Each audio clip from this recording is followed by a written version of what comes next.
Good morning students, welcome to the online classes. तो students, मैंने आपको पिछले वीडियो में सदिश बीजगणित चैप्टर पर सदिशों के प्रकार के बारे में बताया था। तो आइए आज स्टूडेंट्स मैं आपको बताता हूँ क्या सदिशों के योगफल, सदिशों का योगफल, सदिशों का योगफल यानी एडिशन ऑफ वेक्टर्स, इसके बारे में बताते हैं। तो स्टूडेंट, सदिशों के योगफल का सबसे इम्पोर्टेंट जो नियम होता है स्टूडेंट्स, वो होता है त्रिभुज नियम। वो कौन सा नियम होता है स्टूडेंट? त्रिभुज नियम। तो त्रिभुज नियम, इसको हम ये भी बोल सकते हैं दो सदिशों के योग का, दो सदिशों के योग का त्रिभुज नियम। हम आज मैं आपको बता रहा हूं सदिशों के योगफल के बारे में। तो सबसे पहले आपको जानना जरूरी है कि दो सदिशों के योग का त्रिभुज नियम क्या होता है। ट्रायंगल लॉ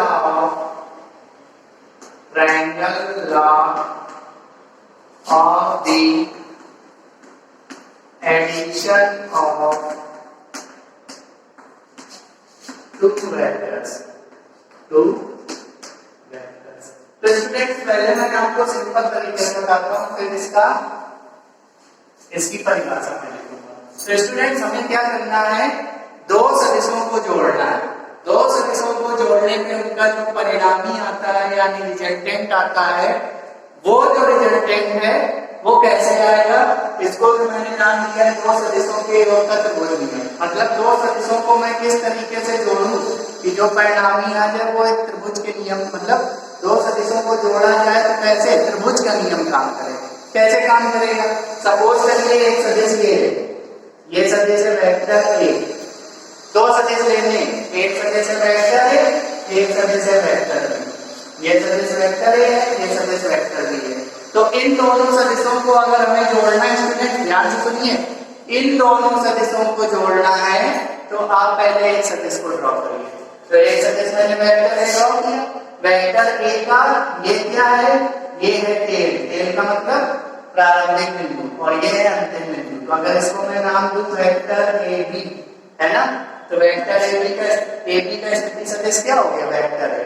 तो हमें क्या करना है, एक सदिश आप ड्रॉ कर लीजिए, दूसरे सदिश को वहां से ड्रॉ करना है जहां से पहला सदिश खत्म हुआ था, यानी पहले सदिश का अंतिम बिंदु दूसरे सदिश का प्रारंभिक बिंदु होगा। तो पहले मैंने एक वेक्टर ड्रॉ कर लिया, vector A B is like length हो गई ए बी, और ए बी का जो स्थिति सदिश हो गया वो क्या हो गया, वेक्टर है। अब हम जब दूसरा वेक्टर शुरू करेंगे तो दूसरा वेक्टर कहां से शुरू करेंगे, ए से कि बी से? जहां से पहला वेक्टर समाप्त हुआ है वहां से दूसरा वेक्टर शुरू होगा। तो दूसरा वेक्टर बी से शुरू होगा, यानी पहले वेक्टर का अंतिम बिंदु दूसरे वेक्टर का प्रारंभिक बिंदु होगा, और यहाँ से खींचेगा ये दूसरा वेक्टर। तो ये बी पॉइंट दे चुके हैं, इसको नाम दे दिया सी पॉइंट। तो ये हो गया वेक्टर बी, है ना। तो स्टूडेंट्स, क्या किया मैंने, एक सदिश खींच लिया, अपने अकॉर्डिंग खींच लिया, दूसरे सदिश को वहां से खींचेंगे जहां से पहले सदिश खत्म होगा, यानी पहले सदिश का अंत बिंदु ही दूसरे सदिश का प्रारंभिक बिंदु होगा। तो ये सदिश दोनों मैंने जोड़ के बना दिए। तो अब इन दोनों सदिशों को जोड़ने का मतलब पहले सदिश का अंतिम बिंदु दूसरे सदिश का प्रारंभिक बिंदु सेम है ना। तो इन दोनों सदिशों के योग से जो सदिश बनेगा, अब हमें एक नया सदिश प्राप्त करना है। वो नया सदिश कैसे प्राप्त होगा, आप ए से सी को जोड़ेंगे, ए से सी को क्या करेंगे, जोड़ेंगे, लेकिन दिशा कहां से रखेंगे, टेल टू हेड। तो बताइए ये तीर ऊपर है ना, और ये क्या है, पॉइंट है। तो इस सदिश की दिशा कहां होगी, ए से सी की ओर। तो स्टूडेंट्स, एक बार और ध्यान से देखिए, अगर एक सदिश ये है वेक्टर ए, तो देखिए इसकी दिशा ये जा रही है, ये सदिश यहाँ पे खत्म हुआ, तो दूसरा सदिश यहीं से शुरू होगा, ऐसे नीचे की ओर। सपोज करो मैंने ये सदिश ड्रॉ किया, तो इसकी दिशा ये होगी वेक्टर बी, और ये सदिश है वेक्टर ए। तो इन दोनों के परिणामी से प्राप्त सदिश ये होगा, और जिसकी डायरेक्शन कहाँ होगी, एरो की तरफ, ऐसे ये सदिश ऐसा प्राप्त होगा। इसको अगर हम आर वेक्टर नाम देंगे तो आर वेक्टर बराबर क्या है, A vector plus B vector. Students, और भी आप पूछ सकते हैं, सपोज करिए कि ये एक सदिश है ये ऐसा, तो ये सदिश देखो यहाँ पे खत्म हो रहा है, यहीं से दूसरा सदिश शुरू होगा और ये ऊपर की ओर चला गया। तो अब इन दोनों के योगफल से प्राप्त परिणामी सदिश क्या होगा, ये वाली लाइन है ना। तो इसकी डायरेक्शन क्या होगी, देखिए एरो ऊपर की ओर चल रहा है तो ऑटोमेटिकली ये क्या है टेल, और ये डायरेक्शन होगी नीचे से ऊपर की ओर। तो ये स्टूडेंट सदिशों का त्रिभुज विज्ञान है। देखिए जब दो सदिशों को हमने जोड़ा तो उनको जोड़ने से प्राप्त जो परिणामी सदिश है, जब परिणामी सदिश आर वेक्टर बनाया तो ऑटोमेटिक क्या बन गया है, त्रिभुज बन गया है ना। तो इसका जो नियम होता है वो क्या होता है, तो मान लीजिए दो सदिश क्या है, वेक्टर ए और वेक्टर बी। तो यदि दो सदिशों, ये नियम इसका, यदि दो सदिशों वेक्टर ए तथा वेक्टर बी को, वेक्टर ए तथा वेक्टर बी को परिमाण एवं दिशा में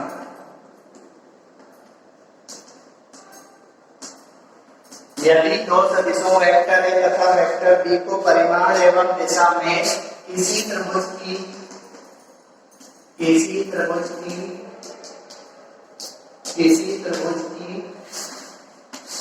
दो क्रमागत भुजाओं से निरूपित किया जाए, ये आपने फिजिक्स में भी रूल पढ़ा होगा, निरूपित किया जाए तो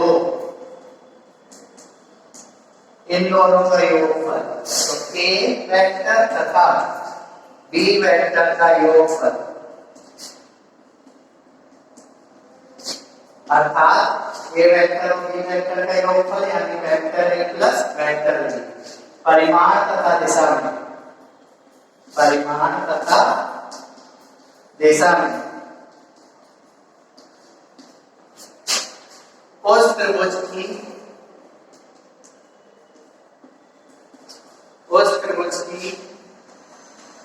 विपरीत क्रम में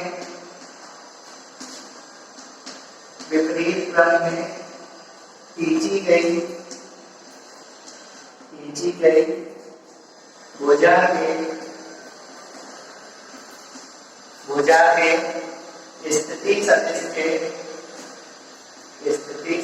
के बराबर होगा। ये स्टूडेंट्स क्या है, ये सदिशों का,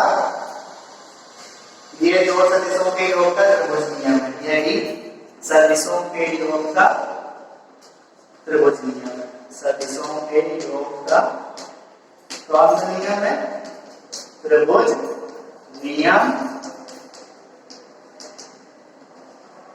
है। स्टूडेंट्स एक बार फिर से मैं बता देता हूँ, दो सदिश है वेक्टर ए और वेक्टर बी, इन वेक्टर ए और वेक्टर बी का हमें योगफल ज्ञात करना है त्रिभुज नियम से। तो करना क्या होगा, वेक्टर ए और वेक्टर बी को परिमाण एवं दिशा में किसी त्रिभुज की दो क्रमागत भुजाओं द्वारा निरूपित किया जाए। तो ये देखिए ये त्रिभुज होता है, तो त्रिभुज की दो क्रमागत का मतलब क्रम से मिलने वाली भुजा।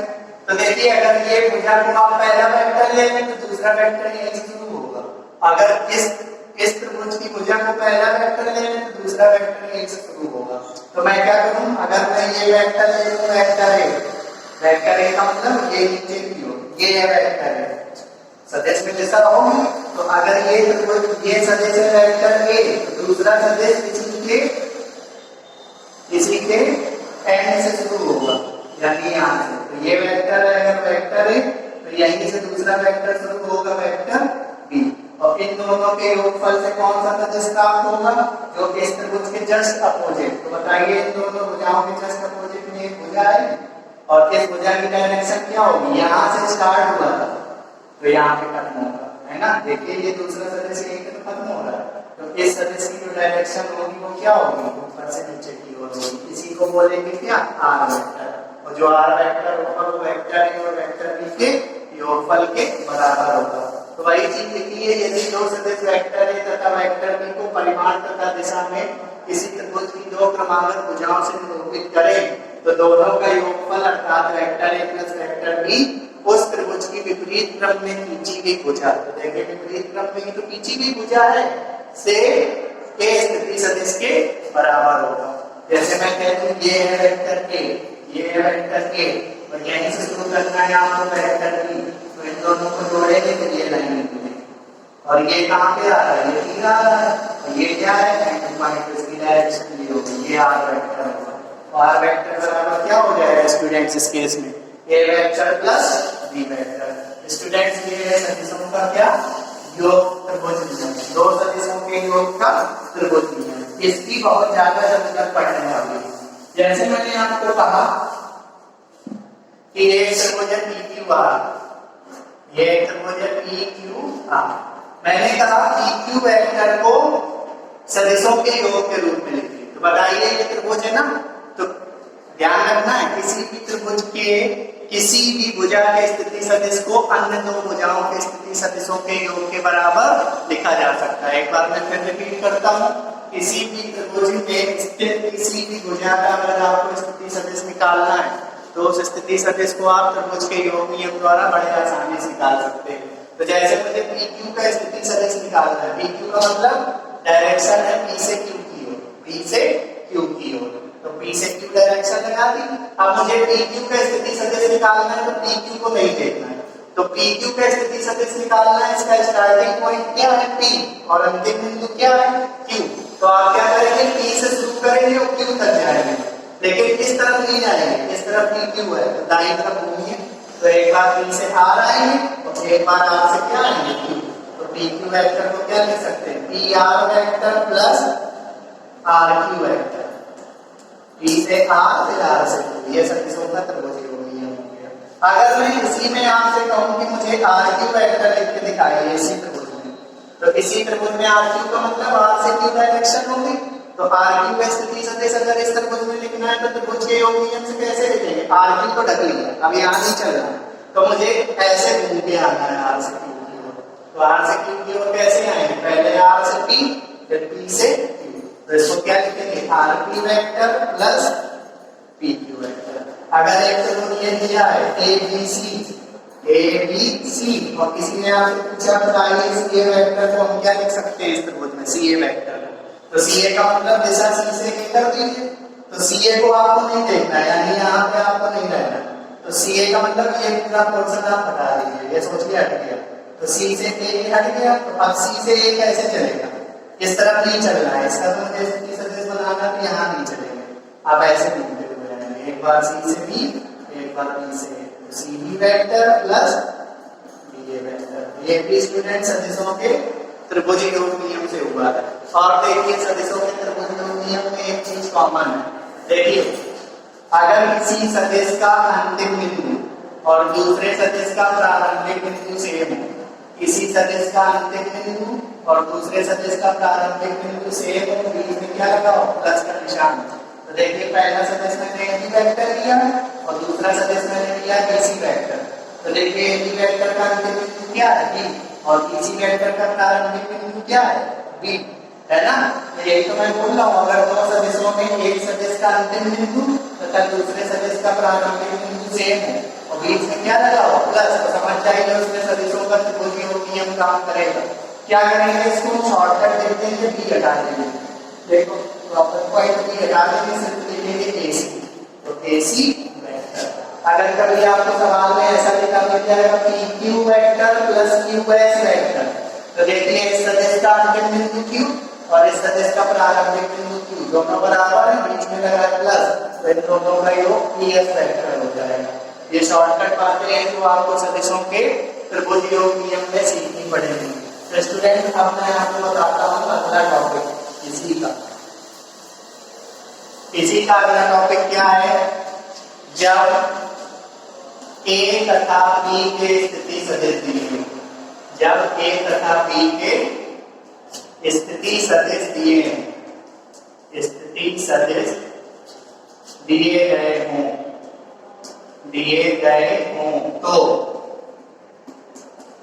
तो वेक्टर AB का स्थिति सदिश ज्ञात करना इंपॉर्टेंट है, इसकी भी हमें बहुत जरूरत पड़ेगी, स्थिति सदिश ज्ञात करना। और आपको ये भी स्टूडेंट ध्यान रखना है कि वेक्टर AB और वेक्टर BA ये दोनों बराबर सदिश नहीं होते। AB और BA का परिमाण तो सेम होगा, लेकिन इसकी दिशा A से B चल रही है और उसकी दिशा B से A चल रही है, तो ए बी और बी ए वेक्टर परिमाण में तो बराबर होंगे परंतु दिशा में विपरीत होंगे, यानी ए बी वेक्टर को मैं लिख सकता हूँ माइनस बी ए वेक्टर और बी ए वेक्टर को मैं लिख सकता हूँ माइनस का ए बी वेक्टर। लेकिन आप ए बी वेक्टर बराबर बी ए वेक्टर नहीं लिख सकते। दो सदिश बराबर कब होते हैं? जब उनका परिमाण भी सेम हो, दिशा भी सेम हो। तो परिमाण तो सेम है क्योंकि ए बी है, तो ए बी ही है ना। लेकिन दिशा इसकी ए से बी चल रहा है और इसकी दिशा बी से ए चल रही है। तो देखिए जब ए और बी के स्थिति सदिश दिए हों तो वेक्टर ए बी का स्थिति सदिश, तो वेक्टर ए बी का मतलब कोई कण ए से बी तक विस्थापित होगा। क्या आप इसको ऐसे भी बोल सकते हैं, किसी रेखाखंड ए बी का स्थिति सदिश ज्ञात करना, है ना। इसी रेखाखंड ए बी का स्थिति सदिश ज्ञात करना, वेक्टर ए बी हमें ज्ञात करना है जब ए के स्थिति सदिश पता हो और बी के स्थिति सदिश पता हो। तो आइए चलिए इसको प्रूव करते हैं। तो हमें दो बिंदु पता है ए और बी, दोनों के स्थिति सदिश दिए हैं। तो किसी भी पॉइंट के स्थिति सदिश कैसे बनते हैं? मूल बिंदु के सापेक्ष, पिछले वीडियो में बताया था। तो लिखेंगे माना बिंदुओं ए तथा बी के, ए तथा बी के मूल बिंदु के सापेक्ष, मूल बिंदु के सापेक्ष स्थिति सदिश, स्थिति सदिश क्या क्या है? वेक्टर ए तथा वेक्टर बी, ये हमने सपोज कर लिया। अर्थात ए का स्थिति सदिश मूल बिंदु के सापेक्ष, मूल बिंदु का मतलब ओ के सापेक्ष, किसका? ए का, तो इसको लिखेंगे ओ ए वेक्टर। तो ओ ए वेक्टर है ए वेक्टर के बराबर और ओ बी वेक्टर है बी वेक्टर के बराबर। तो हमको क्या ज्ञात करना है? हमको ज्ञात करना है वेक्टर ए बी का मूल। क्या ज्ञात करना है? वेक्टर ए बी ज्ञात करना है। तो स्टूडेंट देखिए यहाँ पर इसका मैं कार्तीय तल बना लेता हूँ, कार्तीय तल बना लेता हूँ। ये X dash O Y Y dash, हमें दो बिंदु चाहिए ए और बी। तो एक स्टूडेंट ये पॉइंट ले लिया ए और ये पॉइंट ले लिया बी, दोनों को ओ से मिलाइए क्योंकि ओ ए वेक्टर चाहिए और ओ बी वेक्टर चाहिए मूल बिंदु के सापेक्ष, तभी मैंने इसको कार्तीय तल में बनाया। तो ये डायरेक्शन ओ से ए हो गई क्योंकि ओ ए वेक्टर का मतलब ओ से ए दिशा और ये ओ बी वेक्टर हो गई। अगर आप ए से बी को मिला देंगे तभी तो आपका क्या मिलेगा? ये ए वेक्टर है, ये बी वेक्टर है। जब आप ए से बी को मिलाएंगे तभी तो ए बी मिलेगा, तभी तो बी ए बनेगा, है ना। तो हमने क्या किया? रचना कर दी। रचना में क्या किया? बी से ए को मिला दिया, बी से ए को मिलाया। तो बताइए मुझे किसका पोजीशन वेक्टर चाहिए? वेक्टर ए बी का। वेक्टर ए बी का मतलब ए से बी की ओर दिशा हो गई, है ना। तो आप ध्यान से देखिए त्रिभुज ओ ए बी में, त्रिभुज ओ ए बी में ध्यान से देखिए इस त्रिभुज में, इस त्रिभुज की ये देखिए ये पहला वेक्टर और पहले वेक्टर से स्टार्ट हो रहा है कौन सा वेक्टर? दूसरा वेक्टर। देखिए पहला वेक्टर कहां पे खत्म हो रहा है? ए पे। इसकी डायरेक्शन क्या है? ओ से ए की ओर। तो पहले वेक्टर का अंतिम बिंदु क्या है? ए। और दूसरा वेक्टर देखिए वो ए से ही शुरू हुआ, कहां तक जा रहा है? बी तक। तो अगर हम सदिशों का योग लगाएंगे तो इन दोनों में लगेगा, है ना। यानी क्या लगेगा? ओ ए वेक्टर प्लस, और ये कहां से कहां चल रहा है? ए बी वेक्टर, और दोनों का योग जो होगा O A vector plus A B vector किसके बराबर होगा? इन दोनों के जस्ट अपोजिट कौन सी भुजा है? O B. ओ बी की डायरेक्शन क्या होगी? देखिए ओ से शुरू हुआ है और बी में देखिए ये एरो कहां जा रहा है? बी की ओर। तो इसकी डायरेक्शन होगी क्या? O B vector, O B vector. तो हमें क्या चाहिए? ए बी वेक्टर चाहिए। तो ए बी वेक्टर की वैल्यू क्या आएगी? O B vector minus O A vector. तो आपको याद रखना है कि आपको अगर कभी ए बी वेक्टर लिखना है तो क्या लिखेंगे? अंतिम बिंदु का स्थिति सदिश माइनस प्रारंभिक बिंदु का स्थिति सदिश। तो अंतिम बिंदु बी है तो बी का स्थिति सदिश मूल बिंदु के सापेक्ष ओ बी, तो ओ B vector minus O A vector. इसी प्रकार अगर हमें बी ए वेक्टर को लिखना हो तो बी ए वेक्टर बराबर अभी मैंने आपको क्या बताया था? माइनस का ए बी वेक्टर बताया था ना। और ए बी वेक्टर की वैल्यू क्या है? O B minus O A. तो यहाँ पर रख लीजिए minus O B vector minus OA vector, तो माइनस के अंदर क्या कर दीजिए मल्टीप्लाई, तो क्या बनेगा माइनस OB प्लस OA, पहले लिख दे रहा हूं OA vector minus OB vector. तो आपको याद रखना है कि अगर कभी बार आई नहीं लिखा है PQ वेक्टर, तो PQ वेक्टर को हम क्या बोल सकते हैं, Q का स्थिति सदिश माइनस P का स्थिति सदिश, उल्टा बोलना है, पहले बिंदु Q का स्थिति सदिश माइनस P का स्थिति सदिश, या इसको आप लिख सकते हैं OQ vector minus OP vector. और ये बना कैसे, सदिशों के त्रिभुज योग नियम से बना स्टूडेंट्स। सो स्टूडेंट्स अब मैं आपको बताता हूं सदिशों के योग का समांतर चतुर्भुज नियम। पहले मैंने आपको बताया था दो सदिशों के योग का त्रिभुज नियम, अब मैं आपको बता रहा हूं दो सदिशों के योग का समांतर चतुर्भुज नियम। ये भी ध्यान से देखिए, इसको आप कैसे करते हैं, दो सदिशों के योग का समांतर चतुर्भुज नियम, दो सदिशों के योग का समांतर चतुर्भुज नियम, समांतर चतुर्भुज नियम। समांतर चतुर्भुज को क्या बोलते हैं, पैरेललोग्राम। तो parallelogram, parallelogram law of the addition of two vectors, addition of two vectors. अब ध्यान से देखिए, अभी मैंने आपको त्रिभुज का योग नियम बताया दो सदिशों का, लेकिन अब मैं आपको बता रहा हूं दो सदिशों के योग का समांतर चतुर्भुज नियम। स्टूडेंट्स एक इसके पहले एक टाइप ऑफ वेक्टर मैं आपको बता दे रहा हूं, को-इनिशियल वेक्टर, को-इनिशियल वेक्टर्स। को-इनिशियल वेक्टर्स को हिंदी में बोलते हैं सह-आदिम सदिश, सह-आदिम, सह-आदिम सदिश। को-इनिशियल वेक्टर्स का मतलब ऐसे सदिश जिन सबका प्रारंभिक बिंदु सेम है, जैसे कहते हैं ये सदिश है, एक ये सदिश, एक ये सदिश, एक ये सदिश, एक ये सदिश। देखिए सभी की डायरेक्शन क्या है, ऐसे चल रही है, और सभी कहां से शुरू हो रहे हैं, किस पॉइंट से। तो ये सारे सदिश क्या है, सह-आदिम सदिश होते हैं, इसको बताना जरूरी है। तो स्टूडेंट्स थोड़ा सा अलग है लेकिन बनेगा त्रिभुज नियम से। तो स्टूडेंट्स मैंने दो सदिश लिए, वेक्टर ए और वेक्टर बी। एक रेखाखंड वेक्टर ए सदिश का लेंगे और दूसरा रेखाखंड वेक्टर बी सदिश का लेंगे। लेकिन आपको ध्यान रखना है कि इसमें दोनों वेक्टर इस तरीके से लेने हैं कि दोनों के प्रारंभिक बिंदु सेम हो, प्रारंभिक बिंदु दोनों के सेम रखने हैं। और त्रिभुज नियम में क्या था, पहला सदिश जहां पे खत्म होता था दूसरा सदिश वहीं से शुरू होता था, है ना। अब इसमें क्या करना है, हमें दोनों सदिश को सेम पॉइंट से शुरू करना है। तो बताइए दोनों सदिशों को सेम पॉइंट से शुरू करना है, तो अगर ये सदिश वेक्टर है तो यही सदिश ऐसा वेक्टर बी होगा, क्योंकि दोनों के इनिशियल पॉइंट यानी प्रारंभिक बिंदु सेम रखने हैं। तो बताइए ये सदिश है क्या, ए बी वेक्टर, और दूसरा सदिश क्या है, ए सी वेक्टर, दोनों सह-आदिम सदिश है। तो आपको ध्यान रखना है दो सदिश लेने, वेक्टर ए और वेक्टर बी, इस प्रकार लेने कि दोनों के प्रारंभिक बिंदु सेम कॉमन, है ना। तो अब की बात तो इन दोनों सदिशों का योग होगा, सबसे पहले क्या बनाएंगे इनकी मदद से, समांतर चतुर्भुज। समांतर चतुर्भुज कैसे बनाएंगे, तो ये सदिश है, इसी के समांतर एक और सदिश कीजिए ऐसा, और ये ऐसे। जब बना लेंगे तो ये समांतर चतुर्भुज बन गया कि नहीं। समांतर चतुर्भुज हमें ड्रॉ करना है दो सदिशों की मदद से।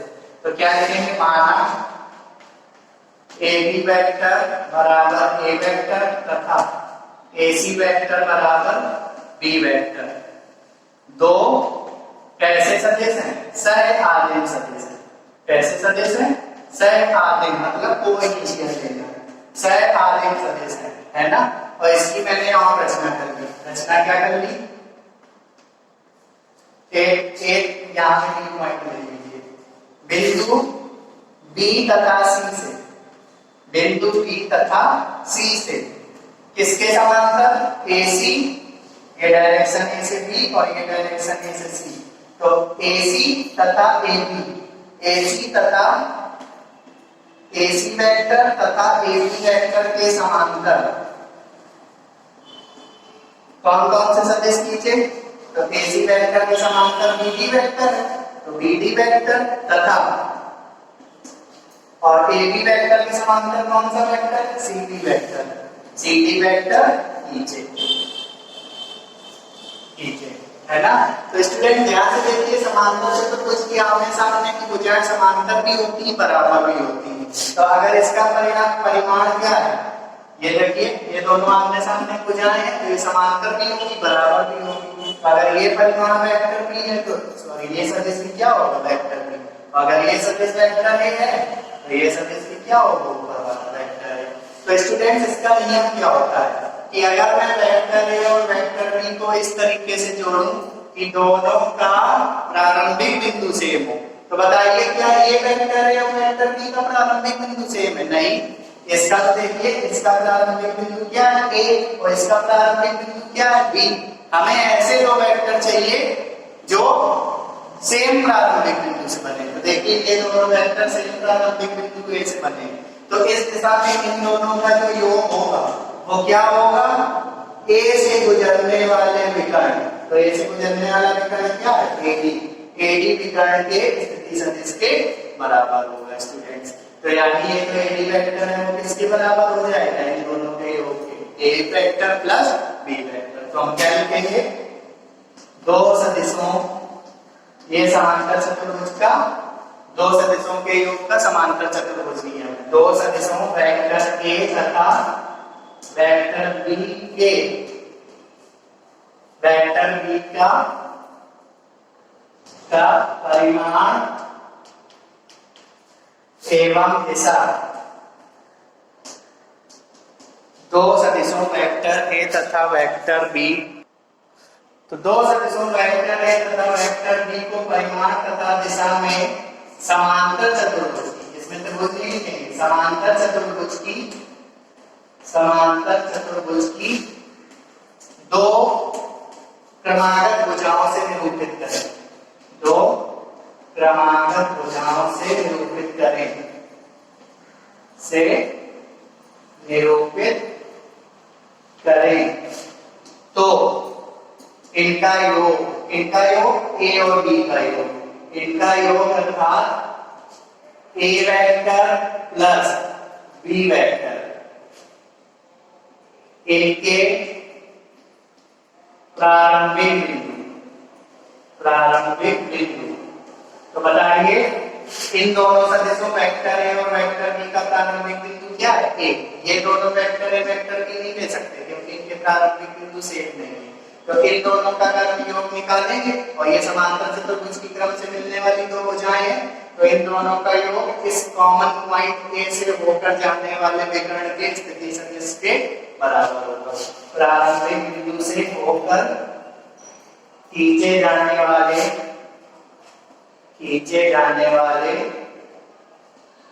विकर्ण के स्थिति सदिश के बराबर होगा, स्थिति सदिश के बराबर होगा।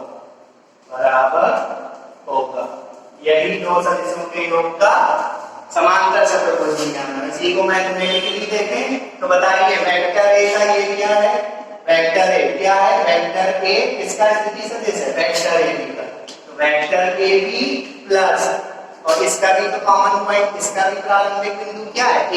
तो vector A B plus vector A C, vector A B plus vector A C बराबर क्या होगा, वेक्टर ए बी के बराबर होगा। ये समांतर चतुर्भुज का क्या है, दो सदिशों के योग का समांतर चतुर्भुज नियम।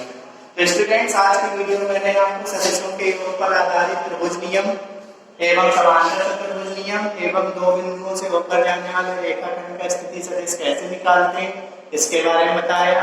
अब मैं अगले दिन सदिशों के योग पर आधारित दो रिजल्ट आपको और बताऊंगा।